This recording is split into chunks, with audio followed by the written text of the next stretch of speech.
continue. You advise someone, even if they're very angry, even if they don't like the laws, to insert themselves into the middle of an active law enforcement situation? If they see something wrong, absolutely. You would advise a person or a client of yours to literally engage in the middle of an active law enforcement matter? If they see something wrong, I would say yes. I would say definitely that's a crime. I would say put Alex your. It is a crime to interfere with law enforcement. You're advising people to commit crimes. What I'm advising people. Do you consider filming with a phone?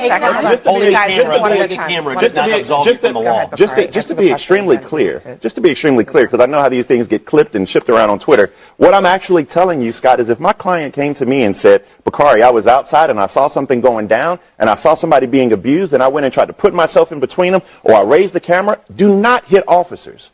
Do not spit on officers. But yes, by all means, if you see something wrong, videotape it. I mean, I can't sit here. My dad was a member of SNCC, right? He was a professional disruptor. Holding a camera is different than inserting yourself or inserting your vehicle into the middle of a law enforcement. I mean, I think, but Scott, what was Alex Putty doing in the moment that he was assaulted by ICE officers? He was engaging with law enforcement officers. He was within inches of them. No, he wasn't. Yes, he was. There was a scrum. Hold on. What was he doing? What exactly was he doing? He was engaging in the middle of a law enforcement situation. Do you remember that he was recording? That doesn't absolve you. Hold on, that doesn't absolve you of anything. I'm talking. Hold on a second. I'm talking frame by frame.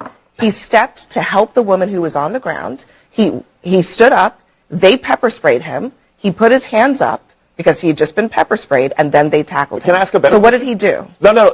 Can I ask just one question? How did he insert himself? You asked a great question. Let me ask you a question. All of those things that you said are a crime. Which one of those things that you enumerated as a death penalty crime punished by death? Well, that can require you to be gunned down in the street. Which one of those things? Nothing requires you to be gunned down in the street, Bakari. My only point is that you have ordinary people who are being trained or instructed to go into the middle of active law enforcement zones, and that is extremely unwise. You keep saying that with zero evidence. You keep wanting to paint them as trained agitators. They really are. And I know you don't believe it, but they are absolutely I think there's plenty of people in this country who are willing to be outraged and protest against Donald Trump. If you insert your body and yourself into the middle of a law enforcement situation, filming an abuse, dangerous. It's not inserting yourself. All right, we really have to go, guys. We are way past our time here. We do have to.